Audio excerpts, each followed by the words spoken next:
¿Cómo están? ¿Qué tal se sienten? ¿Preparados para hoy? ¿Para aprender? ¿Para seguir aprendiendo? Bueno, sabemos que todos los miércoles tenemos el estudio de Educando el Alma y que la finalidad de estos estudios pues, es que podamos comprender a profundidad estas enseñanzas que los espíritus guías de la humanidad dejaron para que el maestro Kardec también con sus conocimientos y sus aptitudes intelectuales y su sabiduría pudiera organizar estos mensajes y traernos este Pentateuco en el cual se consolida lo que es los aspectos principales de la doctrina espírita. Cada 15 días estudiamos el libro del Evangelio según el Espiritismo y lo intercalamos con el estudio del libro de los Espíritus. Digamos que el libro de los Espíritus constituye la base filosófica de la doctrina espírita y es un libro pues, basado en la mayéutica con 1018 preguntas, 1019 preguntas, y el Evangelio según el Espiritismo la base moral de la doctrina, ¿sí? Entonces, si bien el espiritismo es una ciencia con alcances filosóficos y bases morales. La moral se sustenta en la misma moral de Cristo, nuestro maestro, guía y modelo, que vino hace más de 2000 años a enseñarnos tantas cosas y que hoy queremos retomar para poder esclarecernos, pero por sobre todo llevar a la práctica, ¿sí? Porque no basta con instruirnos, no basta con leer, no basta con conocer, si realmente no practicamos, no mejoramos nuestro comportamiento y nuestra forma de ser. Continuamos con el tema de oraciones generales en el capítulo 28 y hoy traemos a colación el tema de las reuniones espíritas. Estamos en medio de una reunión espírita. Esta es una reunión espírita, una reunión de estudio que es pública. Vimos que mi presentadora hizo una oración inicial y asimismo al final estaremos haciendo una oración final. ¿Por qué lo hacemos? Porque asimismo Jesús lo hacía en aquellas reuniones con sus discípulos.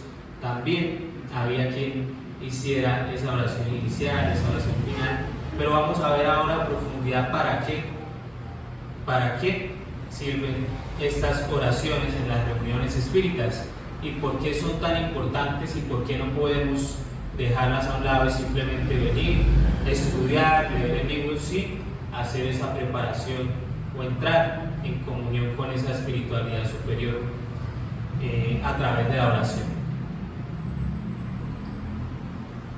Retomemos un poco el tema de la oración y traigamos la pregunta 658, el diálogo 658 del libro de los Espíritus, cuando Kardec indaga: ¿la oración es grata a Dios? ¿Será que a Dios le gusta que nosotros oremos?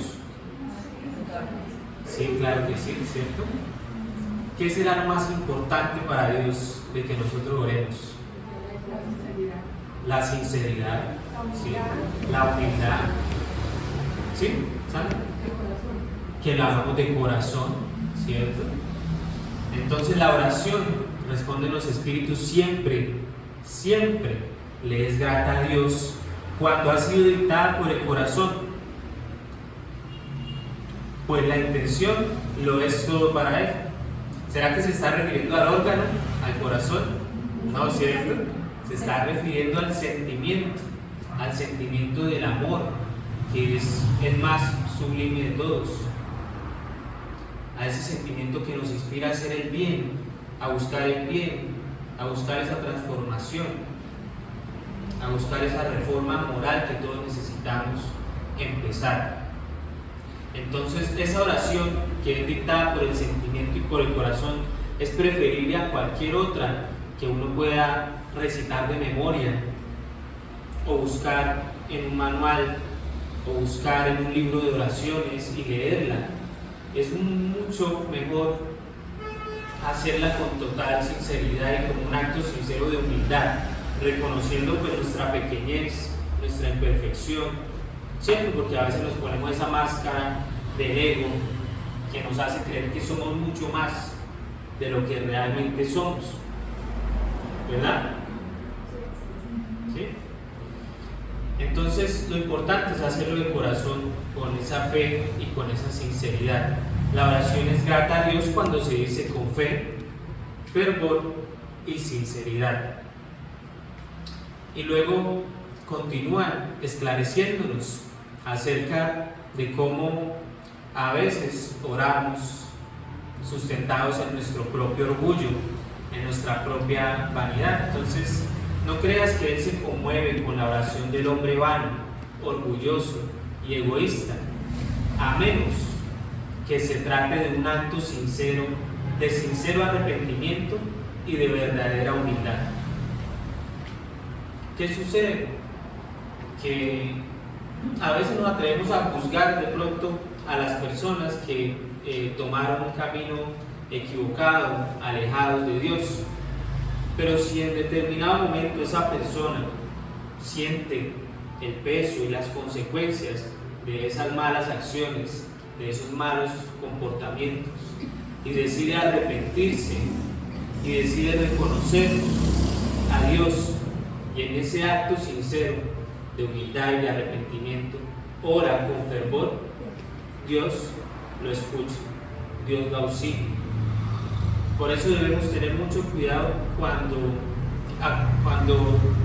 señalamos a otros o cuando miramos y juzgamos severamente esos malos comportamientos en los demás, y deberíamos juzgarnos de esa manera a nosotros mismos, no para castigarnos, sino para poder reconocer en nosotros que todavía es largo el camino que debemos recorrer para ser mejores.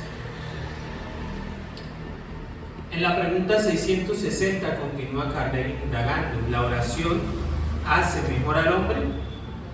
¿Será que orar nos hace mejores?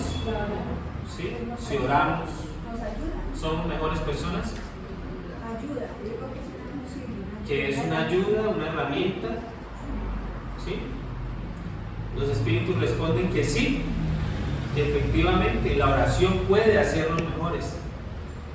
Puede, porque estamos en capacidad de orar y de que de esa manera produzcamos en nosotros generemos en nosotros ese vínculo, esa conexión con Dios, que es una inteligencia suprema de la cual estamos rodeados, está a nuestro alcance, está total, podemos entrar en conexión con esta inteligencia, con ese amor supremo.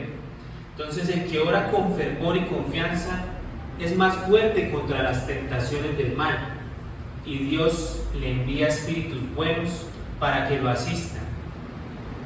Esa es una ayuda que nunca se niega cuando es pedida con sinceridad. Las tentaciones del mal. Recordaba algunas palabras de nuestro querido Johnny Navarro en otro estudio acerca de las tentaciones y cómo la gran mayoría de veces creemos que esas tentaciones están afuera y que son cosas que están ahí como, las tentaciones tengo que esquivarlas, ¿sí? Para que no vaya a ser que yo caiga en una tentación. Pero realmente la reflexión que yo me hacía en ese momento era que la tentación, ¿dónde está? En nosotros mismos. ¿Por qué? Porque traemos tendencias del ayer, que esas tendencias pueden ser vicios, pueden ser de carácter moral, en nuestro comportamiento, en nuestra forma de actuar, pero están dentro de nosotros. Y si esa tentación existe, es porque existe en nosotros esa debilidad, esa tendencia.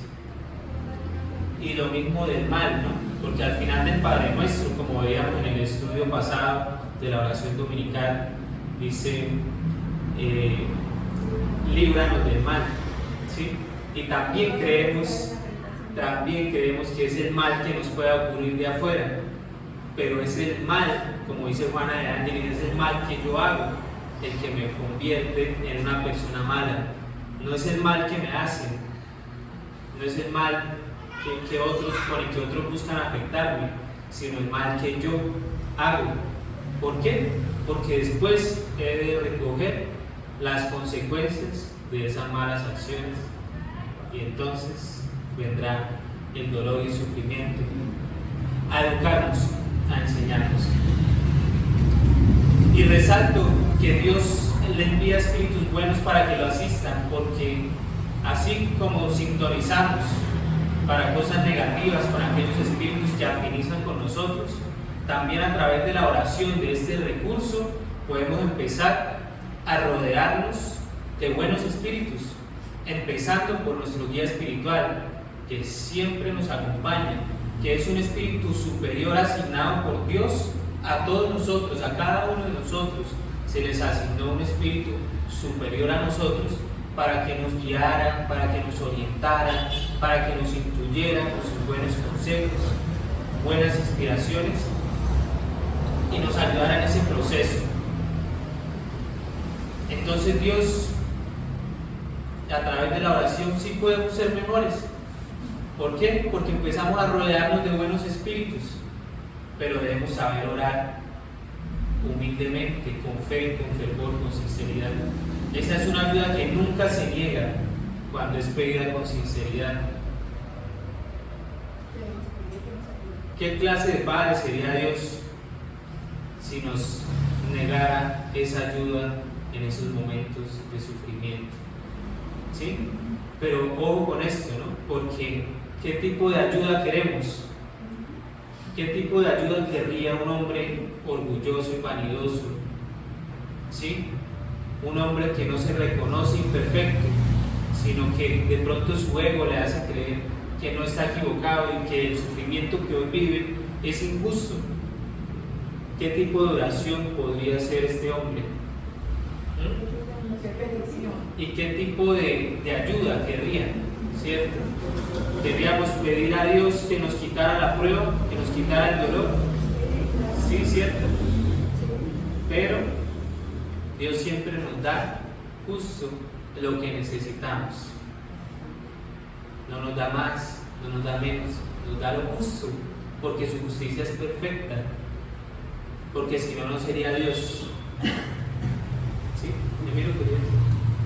Cabe mencionar que muchas veces pedimos cosas loables, cosas buenas, cosas que estamos necesitando, pero queremos dejarle toda la carga a Dios, que Él me lo quite, y nosotros no hacemos lo que nos corresponde hacer para contribuir a que yo reciba aquello que estoy pidiendo, o para yo dejar aquello que quiero dejar. Dios nos ayuda, pero el primer paso nos corresponde darlo a nosotros. Exactamente, amigo. Debemos actuar también, ¿sí? Orar y a través de esa inspiración, porque la ayuda va a llegar. Tengamos fe de que la ayuda va a llegar a través de la oración y que van a llegar a nuestra mente, a nuestro pensamiento, esas ideas, esas sugerencias, esas intenciones de cambio, para que nosotros empecemos a actuar, porque de nada sirve quedarnos en una oración si no empezamos a actuar, a trabajar. Porque se pide la oración en su santa voluntad, no en la nuestra. Claro, que se haga tu voluntad así en la tierra como en el cielo, ¿no? Pero siempre la voluntad de Dios, porque reconocemos en Él la perfección, los atributos perfectos. Entonces cualquier decisión de Él comparada con la nuestra, no debemos osarnos a cuestionarla, sino a aceptarla, a abrazar esas situaciones y educarnos poco a poco en ese camino hacia el bien, hacia la perfección, a la que como espíritus inmortales estamos destinados. ¿Sí? Hablemos ahora un poco de las reuniones espíritas, porque pues de eso se trata este evangelio. El evangelio en particular viene con un ejemplo de oración, ¿sí? Viene con una introducción, un prefacio, pero pues nos habla del tema de reuniones espíritas y he querido complementarlo con el libro de los medios, el cual nos esclarece el maestro Allan Kardec acerca de las reuniones espíritas, principalmente aquellas que involucran el trabajo mediúmnico o el trabajo con espíritus, y cómo debe ser el carácter de estas reuniones, cuáles deben ser las condiciones especiales que una reunión de este carácter debe cumplir. Estas reuniones de por sí, dice el maestro Kardec, que son muy productivas porque a través del intercambio con los compañeros de ideas, de percepciones, con los espíritus también que se comunican, se enriquecen esos aprendizajes y se generan mejores condiciones en el grupo de trabajo. Nos habla que hay, según la naturaleza de cada reunión, pueden existir 3 clases de reuniones espíritas. Una de ellas las frívolas, experimentales y por último las instructivas. Acerca de las frívolas, su mismo nombre pues nos indica el carácter de esa reunión. Son reuniones en las que un grupo de personas indaga acerca de trivialidades, de cosas vanas, no sé qué se me ocurre, acerca del baloto, por ejemplo, preguntan qué número va a caer en la lotería, o qué me depara el destino, o si he de encontrar el amor algún día, o quién fui en una vida pasada, ¿sí? Mi novia tiene otro. Si mi novia tiene un amante, ese tipo de cosas, ¿sí? Ajá. Entonces, ese tipo de frivolidades, ese tipo de cuestionamientos a los espíritus, ¿qué clase de espíritus atraen este tipo de reuniones? Espíritus imperfectos, igualitos a los que están en la reunión, ¿sí? Ajá. Pero con la ventaja de que respaldados porque no podemos verlos, porque no podemos, ¿sí?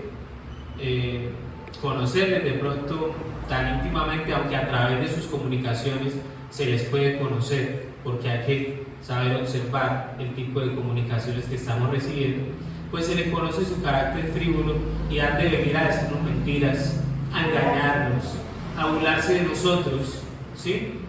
Porque ellos seguramente van a tener la respuesta para esas preguntas, muy seguramente la van a tener, pero no quiere decir que sea la verdad o que hablen con la verdad, ¿sí? Entonces vemos cómo grupos espíritas han caído por la falta de vigilancia, de no observar la clase de espíritus que se empiezan a comunicar, en procesos obsesivos colectivos de fascinación, de mistificación, los cuales son tema de otro estudio, pero se dan esos casos. Las reuniones experimentales eran aquellas, yo digo eran porque eran más frecuentes en el pasado, sobre todo en los inicios de la doctrina, que eran para estudiar fenómenos de efectos físicos. Entonces encontramos aquellas reuniones documentadas donde había efectos de materialización de espíritus a través de fluidos ectoplasmáticos de los medios, y cómo salía ese fluido ectoplasmático y se materializaba un espíritu. Asimismo, espíritus que dejaban sus moldes de sus extremidades, principalmente sus manos, en moldes de parafina, realizando movimientos o posiciones de las manos que eran imposibles de sacar sin dañar el molde, ¿sí? Como eran espíritus, podían dejar este molde y retirar la mano sin afectar estos moldes de parafina. Entonces eran esas reuniones que en un principio se ocupaban de estos fenómenos y que fueron muy enriquecedoras para estudiar los fenómenos mediúnicos. Pero reiteramos, como lo hemos hecho en tantos estudios, que el espiritismo no es solamente mediunidad y que la mediunidad es solamente un postulado de la doctrina espírita, la cual tiene otros 8, además de la comunicabilidad con los espíritus. Y finalmente las instructivas, que es la clase de reuniones a la que Allan Kardec nos exhorta, nos invita, porque la clase instructiva recoge la experimental, ¿sí? Recoge la experimental porque siempre se deben analizar las reuniones mediúnicas, siempre se deben analizar las comunicaciones, y ahí está lo experimental, pero también el carácter moral, la intención de producir algo bueno, de producir algo útil. Entonces nos dice además que debe cumplir la principal condición es que sea una reunión seria en la más completa expresión de la palabra. Y no será la primera vez que Kardec utiliza la palabra seria o seriedad en todo el asunto del estudio de esta nueva ciencia que es la doctrina espírita. También en el libro de los espíritus nos dice que un estudio solamente se caracteriza por un estudio serio se caracteriza por la continuidad que le damos, es decir, que el espiritismo no es de venir a unas conferencias y decir no, o lanzar juicios de valor hacia el espiritismo, o juzgar la doctrina simplemente porque leí un libro. No, el espiritismo es de quedarse, de reflexionar, de estudiar, porque es una nueva ciencia, así como lo es la física, la química, la psicología, la medicina, es una ciencia, ¿sí? Y nos corresponde a todos estudiarla con detenimiento, con recogimiento. Nos dice también en este capítulo del libro de los medios, el capítulo 29, reuniones y sociedades espíritas, que una reunión no es verdaderamente seria, otra vez la palabra, si no se ocupa de cosas útiles, con exclusión de todas las demás. Y esa palabra exclusión nos ayuda a filtrar el tipo de reuniones que estamos teniendo, ¿sí? El tipo de comunicaciones que estamos recibiendo. Si de repente se comunicó un espíritu para decirnos alguna información que no es para nada útil, ¿sí? Para nosotros, ¿qué debemos entender por eso? Eso puede pasar, ¿sí? Y de hecho puede pasar, y es bueno que pase porque así podemos hacer una reflexión como grupo de por qué estamos recibiendo ese tipo de comunicaciones. Pero se juzga siempre la utilidad, porque los espíritus superiores no se ocupan de cosas banales, de cosas que no tengan trascendencia. Ellos siempre van al fondo, ellos no se ocupan de la forma. Si un espíritu nos manda, no sé, hacernos unos bañitos de ruda, ¿cierto? ¿Sí? O a tomarnos una copita de vino siempre antes del desayuno. ¿Con qué objetivo? ¿Con qué utilidad? ¿Cierto? Entonces ahí es donde debemos estar vigilantes y no dejar que esto siga sucediendo, ¿sí? En una palabra, sea cual fuere el carácter de una reunión, siempre habrá espíritus dispuestos a secundar las tendencias de quienes la componen. Así pues, una reunión seria se aparta de su objetivo tan pronto como la enseñanza es sustituida por el entretenimiento. Menos mal acá no nos gusta el chisme, ¿no? No nos gusta andar comentando cositas por ahí con los amigos, ¿no es cierto?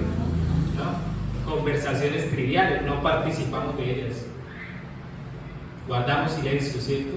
Ante esas conversaciones. Asimismo, nuestro carácter o el carácter de todos los que componen una reunión irá a definir también la clase de espíritus que nos van a acompañar, ¿sí? Ellos conocen mucho mejor que nosotros nuestras verdaderas intenciones. ¿Por qué? Porque nosotros proyectamos incluso nuestras ideas, nuestros pensamientos, nuestras vibraciones, y ellos las perciben. Por eso se acercan a nosotros, por eso los atraemos. Y aquí viene algo que me pareció muy, muy bonito y esclarecedor. Y es, digamos, una especie de definición de lo que es una reunión espírita. Y nos dice en el mismo capítulo: una reunión es un ser colectivo, un ser, uno. Nos volvemos uno. Aquí donde estamos, somos uno. Somos un ser colectivo cuyas cualidades y propiedades son las resultantes de sus miembros y forman una especie de haz de luz. Ahora bien, cuanto más homogéneo sea ese haz, tanto más fuerza tendrá. ¿Quiénes estamos acá con el deseo de aprender? Levanten la mano. ¿Quiénes estamos acá con el deseo de ser mejores personas?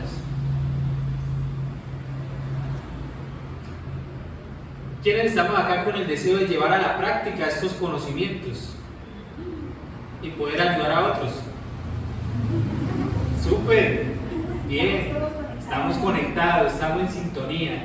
En estos momentos somos un haz de luz que brilla con fuerza. ¿Qué espíritus son atraídos por nosotros en este momento? Espíritus buenos, espíritus que al igual que todos nosotros desean el bien. Desean aprender también. Hay espíritus que son traídos al centro espírita para también asistir a las conferencias y ser esclarecidos y fortalecidos por ese ambiente fluídico, porque ese haz de luz, estamos hablando fluídicamente estamos siendo irradiados por esas energías buenas, benéficas. Entonces, qué bonito, ¿no? Y si hay alguno que no esté en esa sintonía. Ya vamos ahí más adelante. ¿Qué pasa si de pronto, naturalmente, puede haber alguna persona que no esté en esa sintonía de pensamiento? Este capítulo inicia con este pasaje del Evangelio en San Mateo, capítulo 18, versículo 20, en el cual Jesús habla de las reuniones. ¿Por qué? Porque Él dice: donde están 2 o 3 personas reunidas en mi nombre, allí estoy yo en medio de ellas. ¿Y cómo? ¿Cierto? Vamos a aprender hoy cómo es que Jesús logra estar en tantas partes al mismo tiempo y con tantas personas. ¿De qué manera lo hace? ¿Será que puede? ¿Ustedes qué creen? ¿Será que puede? ¿Sí puede? ¿Alguno piensa que no? No, nadie, todos que sí. Listo. Bueno, ¿qué significa estar reunidos en nombre de Jesús? Estar reunidos en nombre de Jesús no quiere decir que baste con hallarse materialmente juntos, sino que es necesario reunirse espiritualmente por la comunión de intenciones y de pensamientos, en el sentido del bien.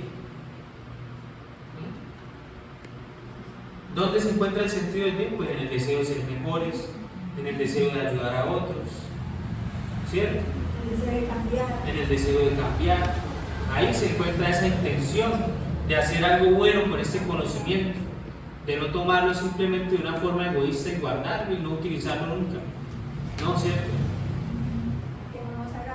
O que no nos haga mejores personas. A veces podemos venir a la charla, pero no nos estamos haciendo mejores personas. ¿Por qué? Porque no estamos generando esas acciones que deberíamos. Entonces hemos de hallarnos espiritualmente juntos, no materialmente. Por eso Jesús no hablaba de 20, 50 personas. Él hablaba de 2 o 3. ¿Sí? De 2 o 3 que realmente estuvieran unidas por esos sentimientos y esos pensamientos. El espiritismo también nos permite comprender de qué modo los espíritus pueden estar entre nosotros. ¿De qué modo? Acá estamos viendo personas encarnadas y espíritus desencarnados. ¿Por qué podemos ver los espíritus desencarnados? ¿Ellos cómo se presentan? ¿Con qué? Con su cuerpo espiritual, con su periespíritu. Ya los que llevamos un tiempo asistiendo ya sabemos, claro que sí, ya sabemos que el perispíritu es esa envoltura semimaterial que nos permite a nosotros identificarnos en el estado espiritual y adoptar una forma que para los demás sea reconocible. ¿Sí? Esa es la manera en la que el espiritismo nos enseña que los espíritus pueden rodearnos, y de hecho lo hacen casi que en todos los momentos. Cuanto más elevados en la jerarquía espiritual, tanto mayor es en ellos el poder de irradiación. Así poseen el don de la ubicuidad y pueden encontrarse simultáneamente en diferentes lugares. Para ello basta con un destello de su pensamiento. Entonces aquí yo resalté la irradiación y la ubicuidad porque son propiedades del perispíritu, ¿sí? El perispíritu es prácticamente un órgano especializadísimo, ¿sí? Especializadísimo, de una naturaleza muy especializada que todavía nos cuesta comprender porque es bastante avanzado. Posee ese poder de irradiación que es lo que vemos aquí. En esta imagen podemos ver cómo, digamos, evolutivamente podemos pasar de un cuerpo muy denso, muy material, muy característico de los espíritus poco evolucionados como nosotros, en mundos poco evolucionados como la Tierra, que es muy material, y a medida que vamos evolucionando y progresando, ese cuerpo va cambiando, y así mismo su perispíritu también va cambiando y se va volviendo de una naturaleza mucho más sutil, que permite que el espíritu brille con más fuerza. ¿Sí me hago entender? Es como si pusiéramos una luz en un bombillo muy opaco, negro, denso. ¿Podría esa luz reflejarse? No podría, ¿cierto? Pero si lo ponemos en un bombillo muy clarito, esa luz va a tener mucho más poder de irradiación. ¿Sí? Esa es una de las razones por las cuales nosotros encarnados no gozamos de todas las facultades que podríamos tener estando en estado espiritual. ¿Por qué? Porque nuestro cuerpo denso, nuestros órganos pesados no lo permiten. El don de la ubicuidad es poder hacerse presente en diferentes lugares a través de una irradiación o de una proyección de ese fluido perispiritual. Entonces, eso lo logramos creciendo en la jerarquía espiritual, como dice aquí Kardec. ¿Sí? En esa jerarquía espiritual vamos alcanzando esas habilidades y esas destrezas. Es importante aquí resaltar que muchas personas confunden iniquidad y corporeidad. Y corporeidad nos hacemos tangibles, ¿sí? Y podemos actuar dentro del común Sobre la materia. Sí, Sí. podemos actuar dentro de la comunidad. Y la ubicuidad hacemos una irradiación, Proyección del perispíritu para hacerse presente en diferentes lugares. Entonces imagínense Jesús. Sí. No, la vibración es lo mismo que la bicorporeidad. La ubicuidad es una proyección del fluido perispiritual y la bicorporeidad, como decía Leito, ya es hacerme materialmente presente en otro lugar. ¿Sí? ¿De acuerdo? Bueno. Eso es Dos lo mismo veces. que la bicorporeidad. Exactamente. Listo. Entonces la ubicuidad es esa facultad de proyectar nuestro perispíritu a diferentes lugares. Simplemente con un destello de su pensamiento. Pueden encontrarse simultáneamente en diferentes lugares, para ello basta con un destello de su pensamiento. ¿Jesús puede hacerlo? Claro que sí, porque es un espíritu puro. ¿Sí? Es el más puro que ha pisado esta tierra y es aquel que está encargado de regir no solo esta tierra, sino este sistema solar, encargado de la evolución de este sistema. Entonces, por eso la imagen, ¿sí? O sea, imagínense la irradiación de Jesús tan grande que puede llegar a diferentes lugares, no importa de qué religión seamos. Acá vemos en la imagen, de pronto está muy pequeña y no se alcanza a ver, que hay gente de todas las religiones. ¿Por qué? Por sus modos de orar diferentes. ¿Pero qué tienen en común? Pensamiento puesto en Jesús, ¿qué más? La intención, la conexión con Dios. Y vemos cómo Jesús puede estar con ellos. ¿Con qué? Con un destello de su pensamiento. Y eso, perdona, es importante porque muchas personas creen que por ser espíritas nosotros somos exclusivistas. Entonces solamente se ayudan al que es espíritu. Y eso lo plantea el libro de Obreros de la Vida Eterna de Andrés Luis, que acompaña toda la proceso de consagración de 4 personas, espíritas, católicos, protestantes, que ayudan a todos por igual. Sí, es el mismo Dios. Es el mismo Dios que nos ayuda a todos. Sí. Y su justicia es perfecta, y si ayuda a unos y no a otros, no sería Dios, no sería justo. ¿Ah? Entonces su justicia es perfecta y su amor es infinito. Es infinito. Alcanza para todos. Entonces, mediante estas palabras que encontramos en esa cita evangélica, Jesús nos quiso mostrar el efecto de la unión y de la fraternidad. ¿Sí? Entonces, donde estén reunidas esas 2 o esas 3 personas reunidas por el sentimiento sincero de hacer el bien, por la intención de hacer el bien, de ser mejores, por el amor, eso es lo que atrae esos buenos espíritus que irán a ayudarnos. Eso es lo que fortalece la unión del grupo, ¿sí? Ese haz de luz, eso es lo que lo fortalece, que estemos realmente unidos de pensamiento y de sentimiento. Y son las bases para la fraternidad universal, que es una de nuestras metas o de nuestras grandes metas como espíritus inmortales. Poder llegar algún día todos a hermanarnos y a sentir el mismo amor por todos, independientemente si es de mi familia o no, si es de otra raza, aunque hoy en día hablar de raza eso ya está abolido, ¿sí? Todos venimos, incluso compartimos ancestros con toda la humanidad, ¿sí? Compartimos los mismos ancestros. Entonces, la fraternidad es una de las metas que tenemos evolutivamente como espíritus. Y hemos de hermanarnos todos un día bajo ese manto del amor.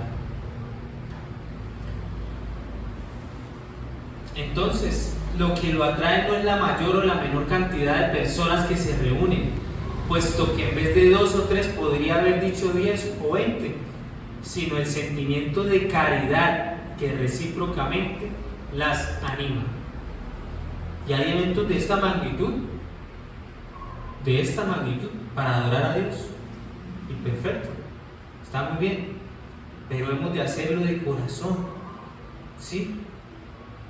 Porque podemos estar en un evento de esto y sentirnos súper bien. Incluso muchos espíritas dicen, no, es que el centro espírita, 2, 3 personas ahí, 20 o 10, no, a mí me gustan las iglesias grandes donde haya más gente. ¿Por qué? Porque tal vez su objetivo no es ser mejores, tal vez su objetivo de pronto es ir a socializar, a conocer personas, y por eso quieren que haya muchas, ¿sí? ¿Verdad? Sí pasa, ¿cierto? Que los encuentros por la parte de Ubaldo han tenido hasta 22.000 personas. Vea, también nosotros los espíritas hacemos grandes eventos, ¿sí? Pero podemos estar toda esa gran cantidad de personas y no estar unidas por ese sentimiento de caridad. Por eso también, por ejemplo, notamos cuando hemos asistido a congresos ese ambiente espiritual que se vive de recogimiento, de amor, y con base en todo lo que allí se experimenta a través de los conocimientos y de las enseñanzas, ese ambiente se siente, esa vibración se siente aún más en esos en esos espacios. Gracias, tenemos un congreso espírita, nos vamos a reunir casi 600 personas en Neomundo en septiembre. Entonces, En noviembre. en noviembre, perdón. Bueno, era para ver si estaban atentos. Entonces sí, nos vamos a reunir en Neomundo. Qué rico que podamos estar todos allí y disfrutar de ese ambiente y de esa comunión de pensamientos. Así estén más de 2 personas, si una está reunida con Jesús y la otra no, pues Jesús va a estar con la que sí tiene la intención y con la otra pues no. ¿Sí? En las reuniones espíritas pasa, según la literatura, que a veces cuando hay una persona del grupo que no está en sintonía con la reunión, que no está con sus pensamientos contribuyendo a la armonía del grupo, que hay unos espíritus especializados que se encargan como de encapsularlo, ¿sí? Como de aislarlo, para que fluidamente la reunión pueda tomar la fuerza necesaria y cumplir con su objetivo. Jesús entonces en ese caso será apenas un pretexto para la reunión y no el auténtico motivo. ¿Cuántas veces oramos a Dios por cosas que de verdad no deberíamos, no vienen al caso, no representan utilidad? Queremos saber sobre nuestro futuro, sobre qué nos depara el destino, como si el destino existiera. Queremos encontrar la cura rápida a nuestras enfermedades, a nuestras dolencias, tanto físicas como morales, espirituales. Queremos encontrar una cura rápida y cuando no las encontramos, abandonamos, nos vamos, nos alejamos de Dios y nos atrevemos a decir que Dios no es justo, que Dios nos ha abandonado, que Dios se ha olvidado de nosotros, cuando no es así. Viajar en el tiempo a las vidas pasadas por mera curiosidad, por simple curiosidad, pero realmente en su sabiduría Dios y en su misericordia nos permitió olvidarnos de ese pasado. Porque si hoy somos espíritus imperfectos, encarnados y estamos llenos de imperfección, muy seguramente en el pasado no fuimos mejores. Peorcito. Estábamos peorcito. Entonces, ¿para qué enterarnos de cosas que realmente no necesitamos saber? Algunos espíritus superiores a veces revelan detalles, pero solo lo necesario y cuando ellos lo juzgan útil para nuestro progreso, ¿sí? Y no porque nosotros se lo andemos preguntando, sino porque ellos juzgan que hay alguna que representa una utilidad el revelarnos esa información. Y no lo hacen con el lujo de detalles, pues, sino justo lo necesario. Hay cuestiones de todo tipo que se nos puedan ocurrir, allí. Esos serían esos pretextos que buscamos para reunirnos en ese tipo de reuniones, ¿no? Más de carácter frívolo que de cualquier otro. Entonces, el sentimiento de verdadera caridad es el que nos debe reunir y vincular en este tipo de reuniones. Jesús estará con las primeras, es decir, con las que se encuentran animadas por ese sentimiento de caridad y no con aquellas que tengan pensamientos egoístas o mundanos, no con esas.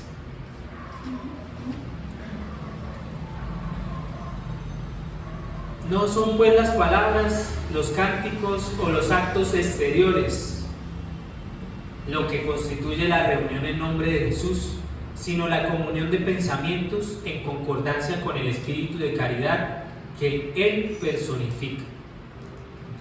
Es Jesús el modelo a seguir, el ejemplo de caridad, de conducta, de moral. Cuando Jesús se defendió, cuando Él se defendió de las mentiras, de la traición, de las acusaciones que no eran ciertas, Él se defendió. No. No, él confiaba plenamente en Dios y cada acto de su vida era un acto de adoración a Dios, de confianza en Dios. Por eso fue capaz de hacer lo que hizo y también de soportar el momento de la difícil prueba, de esos dolores tan fuertes que vivió en ese proceso de desencarnación. No había otra manera. Y si él pudo, logrando esa conexión con Dios, nosotros también. También debemos confiar de igual manera en ese ejemplo de vida. Y más que es un ejemplo vivo, no es un ejemplo que haya quedado por allá en la historia. Jesús está vivo, Jesús está con nosotros. Él nos lo prometió, que iba a estar con nosotros hasta el fin de los tiempos, por toda la eternidad. Acá está Jesús, porque acá estamos reunidos en nombre de Él, porque acá queremos ser mejores, porque acá queremos cambiar, acá queremos evolucionar, acá queremos salir de acá a servir a hermanos necesitados, a dar de comer al hambriento, a visitar a aquel que está preso, a visitar al enfermo en los hospitales, en las clínicas, a dar ese consejo al amigo, ese abrazo que reconforta. Todos queremos eso, ¿verdad? Entonces, Jesús está con nosotros, hermanos. Aprovechemos esta casa espírita, aprovechemos el espiritismo que trae consigo grandes esclarecimientos. Empecemos a estudiar la doctrina espírita y a practicarla a la vez, si podemos. Pequeños actos nos van a llevar a transformar nuestra vida. Empecemos a generar esos hábitos que queremos que sean nuestros hábitos para posteriores existencias, para existencias futuras. Hoy estamos construyendo esas bases. No es tarde para empezar, no hay excusas para no empezar. Que la edad, que el trabajo, que el cansancio, que la falta de tiempo. No hay excusas, hermanos. Somos espíritus inmortales. Lo material lo vamos a dejar todo acá, todo lo material se va a quedar acá. Nuestra familia, nuestros esposos a veces, esposos, esposas, familiares se vuelven obstáculos. ¿Sí? Pongamos nuestra mirada en Cristo. Enfoquémonos en nuestro crecimiento espiritual y saquemos adelante esta existencia. Que el amor de Jesús nos bendiga a todos. Él está presente y también sus espíritus también superiores, espíritus que lo acompañan a Él en ese trabajo por toda la humanidad. Ellos también están con nosotros. Muchas gracias.